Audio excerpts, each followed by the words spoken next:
Hello. Welcome. Can you hear me okay? All right. Today, best strategies for finding and funding real estate deals. Hello, Miss Kim. Can you hear me all right? Oops, sorry, Gia. Good morning, good afternoon. All right, so today we're talking about how to find and how to fund some real estate deals. We're going to cover a few things today, so make sure you take notes.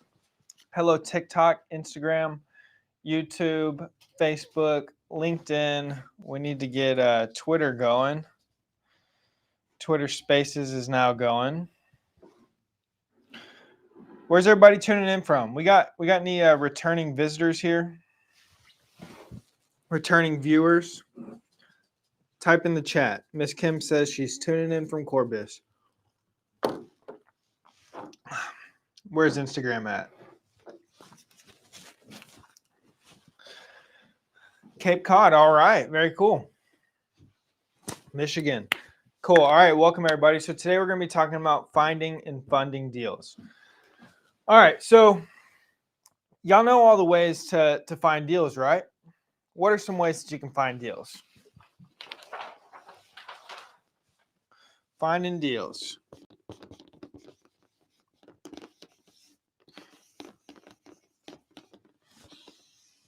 All right. So how can you find deals? Well, first place is to see what's already listed on the market. Properties that are listed.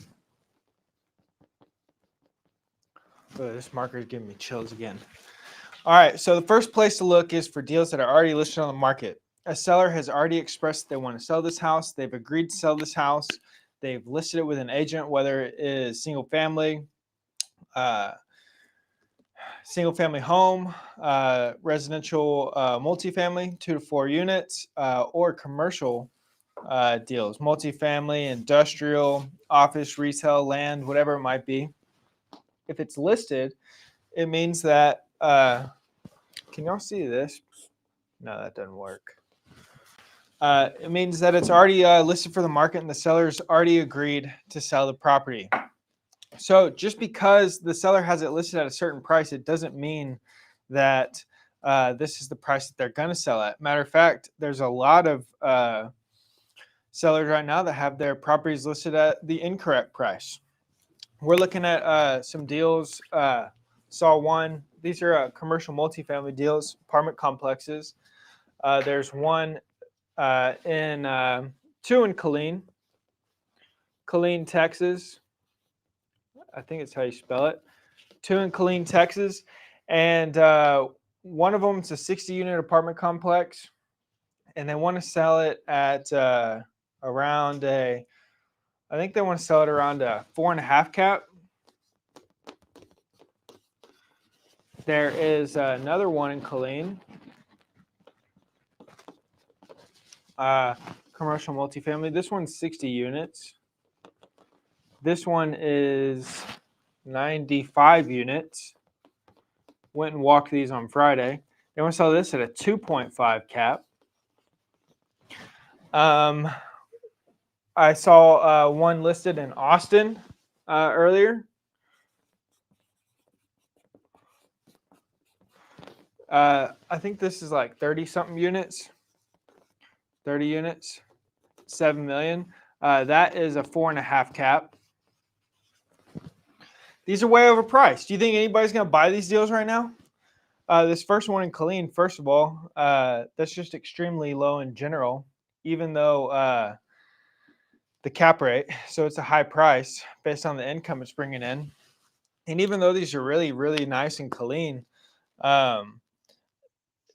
the tenants and the economy there and the location there, it's still Killeen, Texas. So even though they're nice apartments, they have they've rehabbed these really, really nice, nicer than properties in Austin, but it's still Killeen, Texas, and you're still capped on what you can do with property in Killeen, Texas versus Austin, Texas, for example, or another hot market.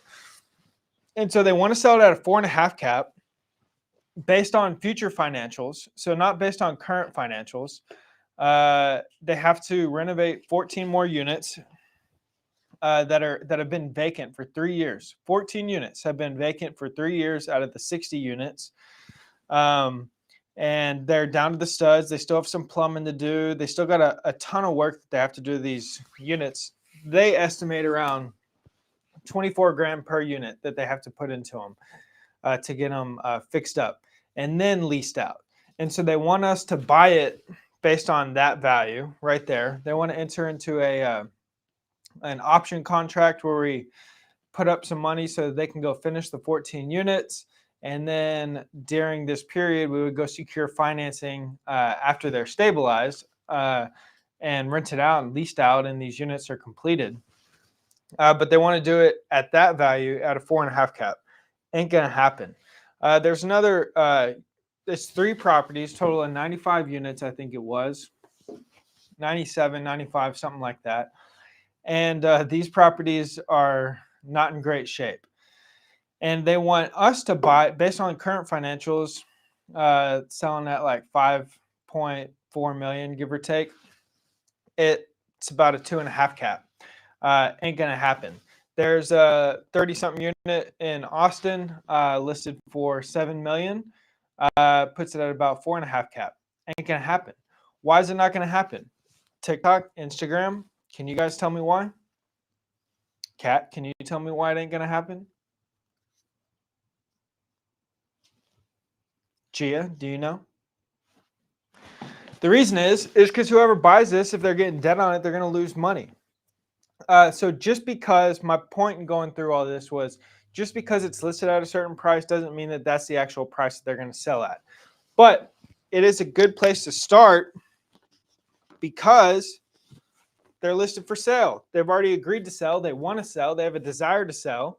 Now it's your job to go and find them at a rate that'll make sense for you. What are some other ways? So all that makes sense. Anybody have questions on that? Yeah, so start with what's listed. Next, we want to find distressed sellers. So you're looking for distressed sellers, not necessarily distressed properties. What's the difference between a distressed seller and a distressed property, you might ask? Well, a distressed seller is in a distressed situation. Maybe they can't afford the mortgage payments anymore. Maybe they have an adjustable interest rate and their payments are going up. Maybe they're over leveraged and they have to sell this property to take care of this property. Maybe they're about to get foreclosed on. Maybe they can't afford the property taxes anymore. Who knows? They're in some sort of financial distress and they have to sell this property to get out from underneath it. A distressed property is a property that's not in good condition. You know, a property that's vacant, a property that has a bunch of deferred maintenance, property that needs to be torn down, a property that needs a lot of work done to it, a property that's boarded up. These are distressed properties and could be an indication of a distressed seller, but the ideal property you want to buy is not one that's distressed necessarily. You want to buy a good property from a distressed seller. So you want to get a good property at a good price from someone who has to sell this property for whatever reason. So what are ways that you can find distressed sellers? Well, first of all, who are distressed sellers? So with single family homes or 2 to 4 units, you're looking at things like pre-foreclosure, probate,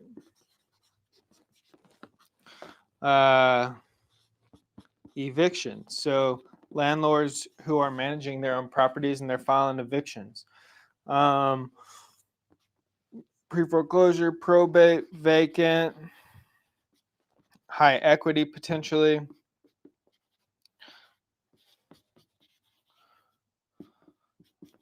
Why would you want a property that has high equity? Because that means they can afford to sell it to you for a discounted price. What else we got? High equity, code violations,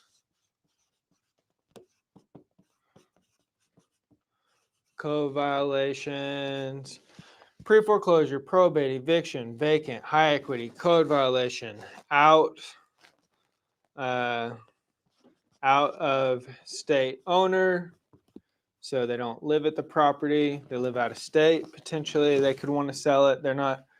They may not want to deal with it anymore. They may, not be that connected to it. Fire damaged properties, water shut off lists.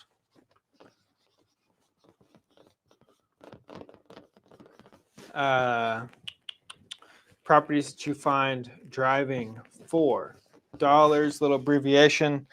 And all these people could be distressed sellers in distressed situations or have a distressed property. Therefore, maybe the seller is distressed as well. Anybody have questions on any of these? Type it in the chat if you got any questions.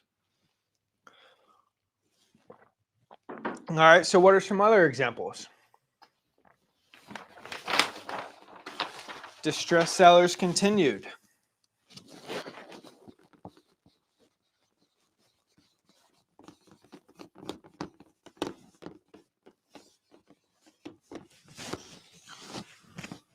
Adjustable loans.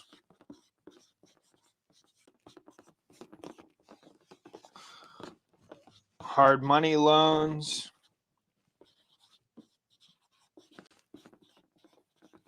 Maturing soon.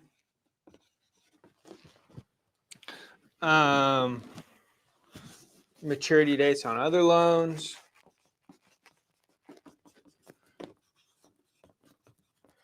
It's approaching.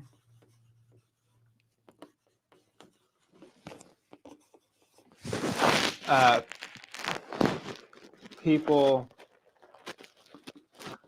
who bought properties.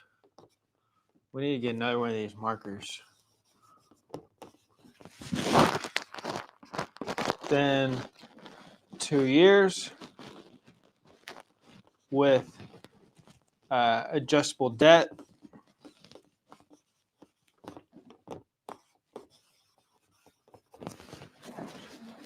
Huh? It's too small. All right. So why would any of these sellers in situations like this be in distress? So it doesn't mean the property is in distress. It doesn't mean the property has deferred maintenance. It doesn't mean that the property is, out of touch or not being managed well. But why would this seller be in distress? Kat, what do you think? Why would that seller be in distress? Maybe they're renting it out and people stop paying it. All these. Say it again. Why would this seller be in distress? Maybe it's rented out and well, yeah. Maybe. I mean, if someone bought this property in you can't afford the loan anymore. That's right. So if someone bought this property, what year is this? 2023? If someone bought this property in 2021, let's just assume this was a 20-unit apartment complex. What do y'all think their interest rate was? Kat, what do you think their interest rate was?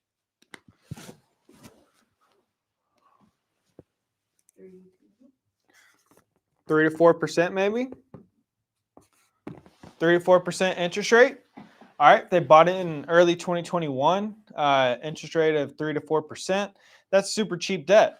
Now, what do you think their interest rate is? If they have an adjustable loan? Huh? That's high, but yeah, could be. Could be 6.5%, 7%, 8% potentially. So their debt has almost doubled or did double from when they bought it. So their mortgage payments were super cheap in 2021. They bought a good property. Maybe they paid more than they should have because sellers were selling for as much as they possibly could. Someone bought this property. They got really cheap debt on it. They paid more than they should have. The NOI wasn't that great. But they could afford to buy it with cheap debt. And now that they've got an adjustable loan or their hard money loan is maturing, or they've got maturity dates approaching, or they bought this property and they got 2 years ago and they got adjustable debt. Now they can't afford the property anymore. Now their debt payments are more than their NOI, and they're losing money every single month, and they can't fix it because if they try and go get a new loan, their new loan is going to be about this much too. So they didn't lock in this rate. They went and got adjustable debt because they weren't too concerned about it, and now their debt payments have doubled. So do you think that this person? What do you? Do you think that this person is in a distressed situation? Yes, they are. Do you think this person can continue to lose money every single month? If they got a lot of money, maybe, but for the most part, most people probably can't afford to lose money every single month. Maybe they got investors on the deal, and maybe now they have to report to their investors that they're losing money every single month. Maybe they have a preferred return that they're paying out to investors, and they're not even making money. So how are they going to pay out a return to their investors? So sellers like this could be in a distressed situation. It's not just pre-foreclosure. It's not just people going through probate and stuff that you look at on the single family side. These people are potentially in distressed situations as well. So how do you make sense of buying one of these properties when your interest rate is also going to be about this much? Well, first thing you need to do is you need to identify distress. So first thing you need to do is identify the distress, like I was just showing you. Any of these situations could be opportunities of a distressed seller. On the single family side, pre-foreclosure, probate, eviction, vacant properties, high equity properties, code violations, out-of-state owners, fire damaged houses, water shut-off lists, driving for dollars, and finding deals that are distressed, or finding distressed sellers who have adjustable loans. Maybe they bought this property to flip and they got a hard money loan on it and they weren't able to sell this deal for as much as they thought they were going to be able to, like all flippers did last year. And they're caught. They can't get out from underneath it. They're caught holding on to this thing. They got a high interest only loan, and they keep extending. They can't get out from underneath it, and it's maturing. Maturity date's approaching. So if someone is trying to sell a property right now, they're not going to be able to sell it for as much as they were able to last year or at the beginning of 2021. So if someone has maturity dates approaching and they have to sell this property or refinance it, number one, it may not make sense at the refi. And then number two, they're not going to be able to sell it for, that 4 cap, 2.5 cap, all those unreasonable prices that people were paying. So they have to sell or refinance it, and they're not going to be able to sell it for what they thought. So they may be in a distressed situation. Or people who bought properties in 2021 with low interest rates, with adjustable rate loans, and now their debt is double or maybe even triple what it was when they bought it. So you need to identify distress. Now, just because they're distressed, it doesn't mean that they're going to be willing to sell this to you at such a discounted price right now. I mean, a lot of people are still delusional about everything. A lot of people think that, hey, the worst is behind us and we're moving forward and the residential market has picked back up a little bit. We got buyers out there. Rates aren't as bad as we thought they were going to be. And so there's a lot of people who are delusional, like all these properties right here. Like I mentioned at the beginning of this, you know what this says? Delusion, delusion, delusion. Right, Kat? What is this? Delusion. Instagram, Facebook, YouTube, LinkedIn. What is this? Type it in the chat. It's delusion. They're not going to be able to sell these. So, like this one up here, extreme distress situation. They got no more money. They've got 14 vacant units. They've got 2 loans on the property. The first loan is at an 8% interest rate. Adjustable debt. It's now at 8%. They got a second loan on the property for about $1.1 million. 15% they're paying on this second loan. They're in extreme distress situation, and they're sitting here in extreme delusion as well. They're trying to sell this property at a 4.5 cap in Killeen, Texas. They want someone to enter into an option contract, give them 600 grand, let them finish the work on it. Uh, who knows how long that'll take? Then they're going to lease out the properties at market rents. Ooh, $1,100. And then they want to sell it and execute that option at about a 4.5 cap. Delusion. The other one, 2.5 cap and clean. Delusion. This 4.5 cap in Austin, yeah, it's a good deal, great location. But if someone goes and gets debt on this, they're going to lose money. Delusion.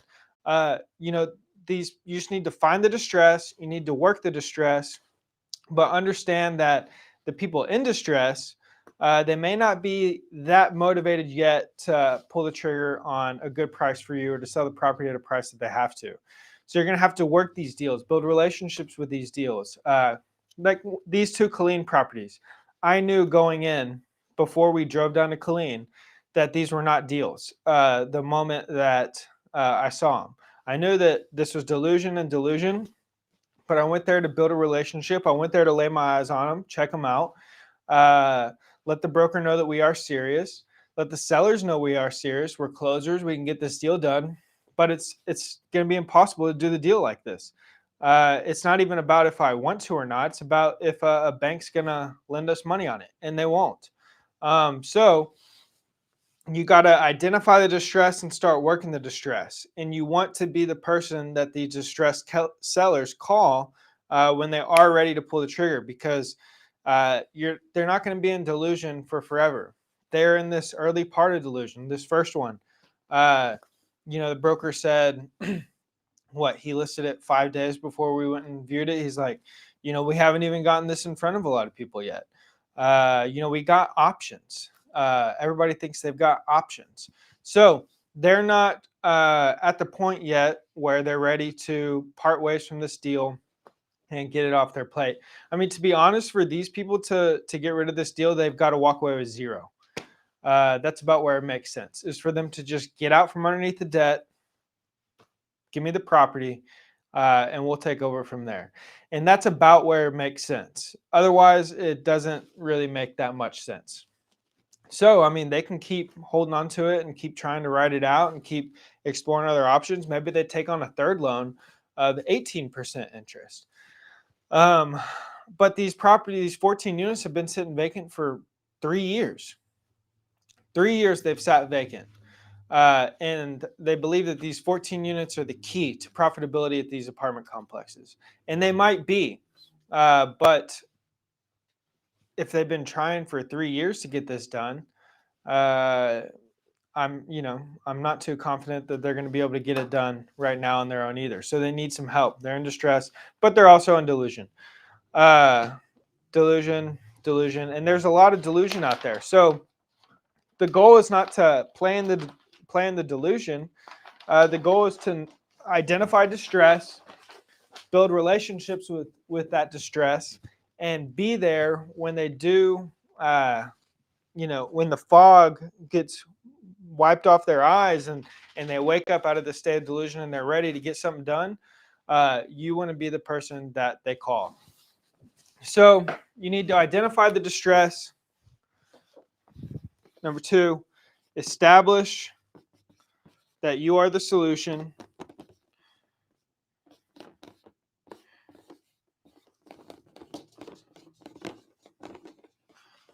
Number 3,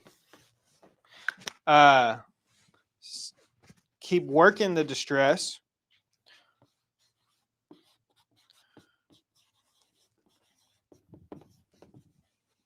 Are y'all writing this down? Make sure you're writing this down. Work the distress. 4, execute. Now, I know that we can get these deals done if the sellers come down to a price where it makes sense. Like I said, the bank won't even lend on these deals. So no one's going to be able to buy these deals unless they came in and bought them cash, and that would just not be wise. Number one, they'd get an extremely low return. They'd be taking on a lot of risk. And they'd, be in the situation that these sellers are currently in. They'd be buying a property that is in distress from a distressed seller, and then they would be in a situation that's not great paying a price like that. So identify the distress, establish that you are the solution or you are a solution, work that distress, and then execute the moment the opportunity arises. Because when it arises, they're going to have a lot of motivation to get this done. They're going to be motivated to get it done now.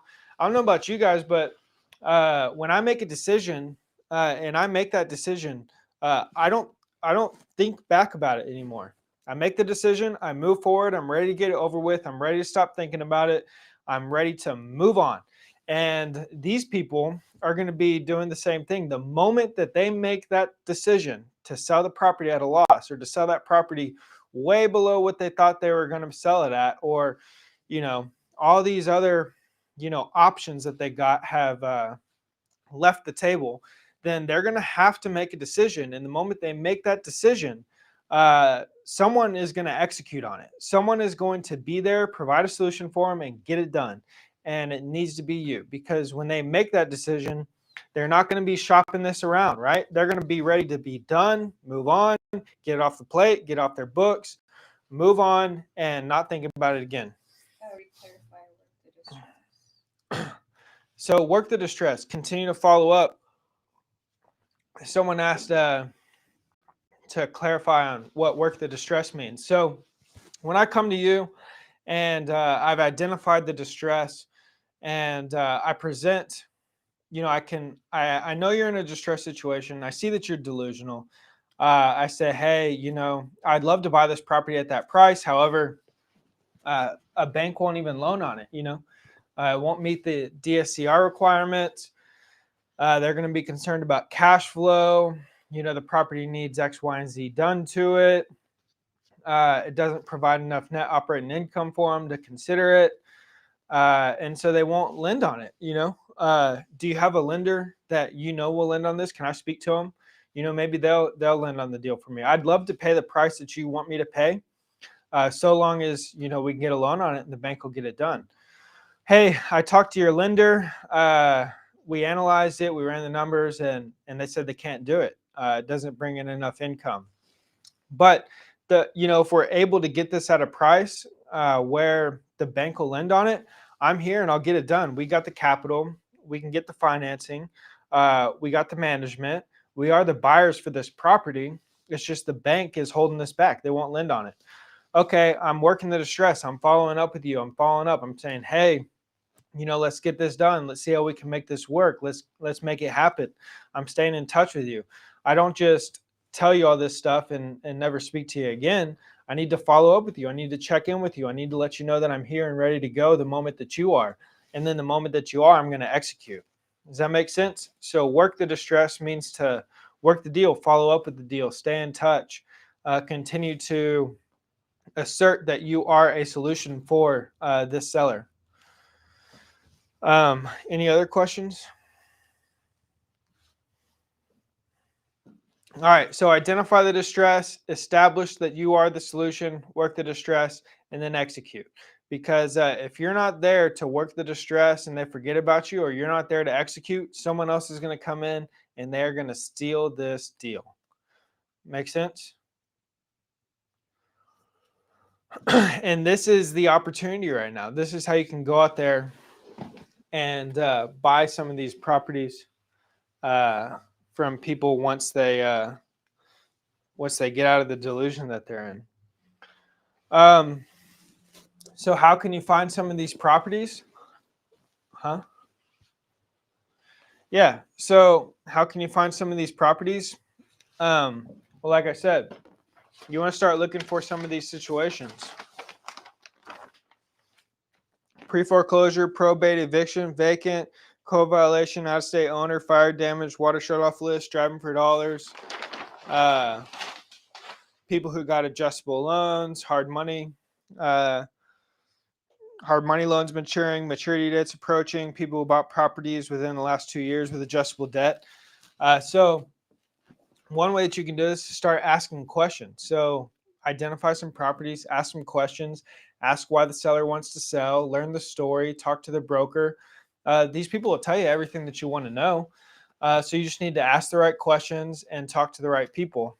On Saturday, we're going to be hosting a webinar, how to find off-market deals like this. We'll show you the softwares to use. We'll show you how to skip trace the list, how to pull the list, and everything that you need to do to speak to the right people.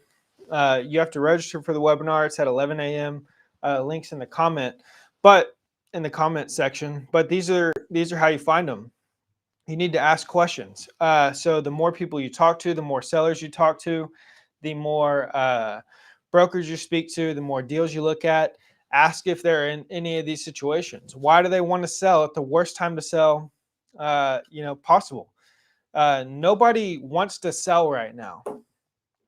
This is a horrible time to sell properties. If they're selling for a reason, and it's probably because they're in some sort of distress situation. So you want to find out, what is that distress? Why does the seller want to sell? Why do they have to sell? And see if you can come in and provide a solution. All right, so how do you line up the financing? Great question. Second part of today's live.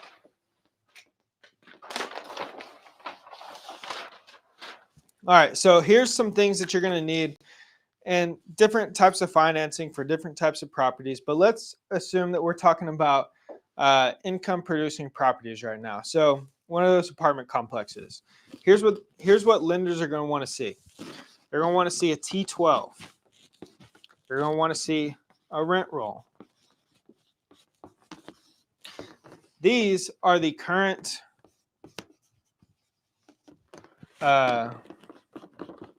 financials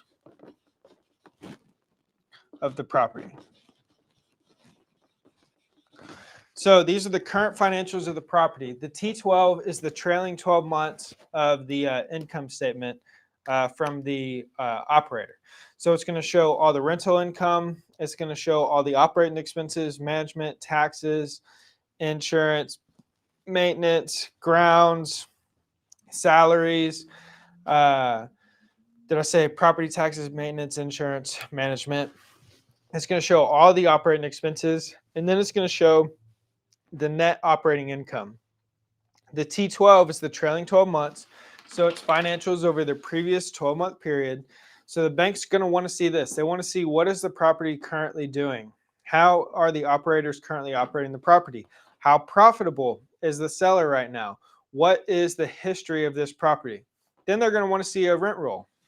Rent roll shows what these units are leased out for, what the unit mix is, when the lease dates start and end are, what the deposits are, how many tenants are behind in paying rent, pet deposits, pet fees, all that type of stuff will be in the rent roll. So it'll show the current clients of this property, the current tenant base, how much they're paying, and what that looks like. How many units are vacant? So that's what they're going to want to see. They'll likely want to see you send them a pro forma.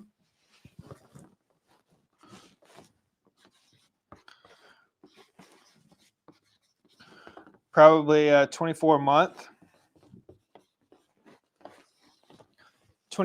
pro forma on the property, showing once you take over ownership and active management, how are you going to improve the financials of this property? What is your business plan? Are you going to come in and raise the rents day one? Are you going to get some of the bad tenants out, repair the units, make them a little bit nicer, bring better tenants in? Are you going to improve the marketing? How are you going to get the vacancy lower and the occupancy higher? How are you going to improve the net operating income? So they want to see your business plan, your pro forma. Then you'll need to have some personal financials available.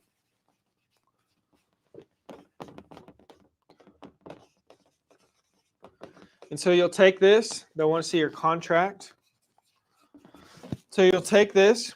You'll send it to lenders. You can reach out to commercial commercial mortgage brokers who will take all this stuff. They'll shop it out to different lenders, see if they can get you and the property approved for this loan. You can go to banks that you got relationships with. You can go to commercial banks and say, hey, I got this deal. I want to buy it. Here's who I am. Here's what we do. Here's all this stuff here. Will you lend on it? So you just got to shop it around. You got to go find a bank who will give you the loan to buy this property for the income producing commercial multifamily deals. Or if it's industrial or whatever it might be, you're going to want to send them all this stuff. For a single family home, that's a distressed property or distressed seller, you can go look at a hard money loan depending on what your exit strategy is. You can go look at finding some partners on the deal who have the cash. You can go find some private money. You can take the same thing to your bank and see if they'll fund it. Reach out to us. We got some cash. We'll partner on a deal with you if it's a good deal. But same concept, except with the single family stuff, you could go find a hard money loan or something else to be able to take the deal down.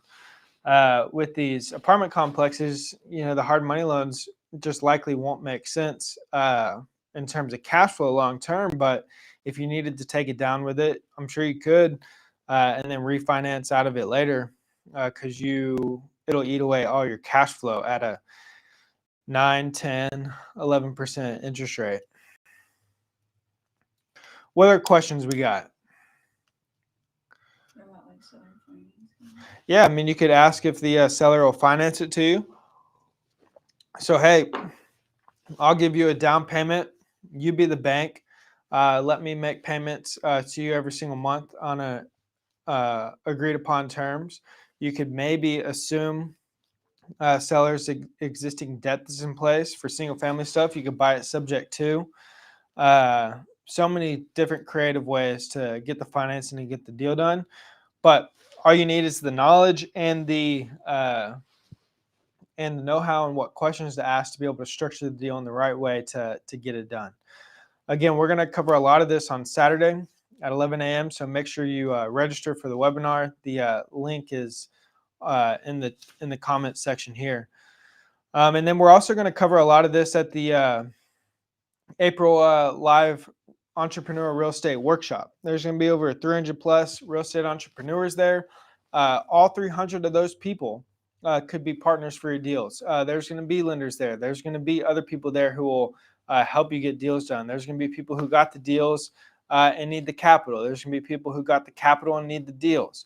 You need to get out there and network and meet people, find connections so that you can take these deals down and execute on them the moment that they come across your desk. Is everybody here going to that event? Comment in here if you're not going to the event. How many people we got here on TikTok and Instagram? 5,000 on TikTok. 200. Look, we made an offer to you guys last week. What was the offer, Kat? I can't see you. What was the offer we made to everybody last week? We said that we're going to give y'all a discounted price for everybody who wanted to go to the event. Listen, you can get the VIP tickets. There's only a couple of those left. We got the executive tickets. Those are great. Not as good as the VIP. The VIPs get the exclusive lunch, the networking opportunity, exclusive resources that no one else is going to get, the best seats in the house. Executive's good. General admission is good, but not as good as executive. And then if you can't make it to Austin, Texas, we're even selling virtual tickets. And those are dirt cheap, like $50 for $1 million worth of knowledge and education that you can take throughout the rest of your career. But the real value here is being here in person and networking and meeting people. You're not going to get what you need tuning into these lives that we do every single week, or listening to podcasts or reading books to really grow and execute and grow your real estate portfolio and investment business and wholesaling and flipping business, you need to get out there and meet people. You got to network, you got to meet connections, you got to do deals with people, you got to meet people, add them to your team so that y'all can go and do more together. So for everybody here today, we'll do it again. We will give you discounted tickets, 50% off to the executive ticket placeholder at the Entrepreneur Real Estate Workshop. This is going to be April 29th. You don't want to miss this. Again, this is going to teach you how to do all this stuff in depth. We're going to show you how to find these deals, how to negotiate these deals, how to write the contracts, how to secure the financing, how to execute on them and buy them, how to raise capital if needed, how to find the right partners, how to manage them and see them all the way through. And you're going to be able to network with all these people who are there to do the same exact thing so that we can all grow together. Now, if you buy them today, we will give you that discounted link. It's 50% off for the executive tickets, $74.97 for an executive ticket. But you got to get it today. Kat will put it in the, we'll DM it. Comment in here if you want it, and we'll DM it to you so that you can get the discount. But that's it. Look for distress. Let's run through it one more time. Identify distress. Establish that you are the solution. Establish that you've got the keys to the kingdom. You're going to get them out of this situation. You're going to buy this property. You're going to take over and relieve them of their situation. They're probably in delusion, just like everybody is.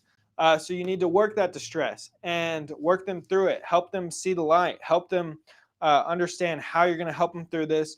And then when the opportunity presents itself, you need to execute, take down the deal, steal the deal, and then go do it again. And again, we're going to have the webinar this Saturday. We're going to cover how to find off-market deals. Alex Luna, great choice, man. You are not, or Alex Luna, let's see here. Yeah, you are not going to regret that decision. Let's get Alex Luna the discount. He is one of the few people who have made the right decision. And you know what, Alex? For you doing this, we're also going to send you a deal calculator as well. And just for Alex taking advantage of this opportunity. And for anybody else who takes advantage of this, we'll also send you the deal calculator too. But anyways, thank you guys for tuning in. Make sure you go out and do all these things. Don't miss the opportunity, because the moment you blink, it's going to be gone. And we'll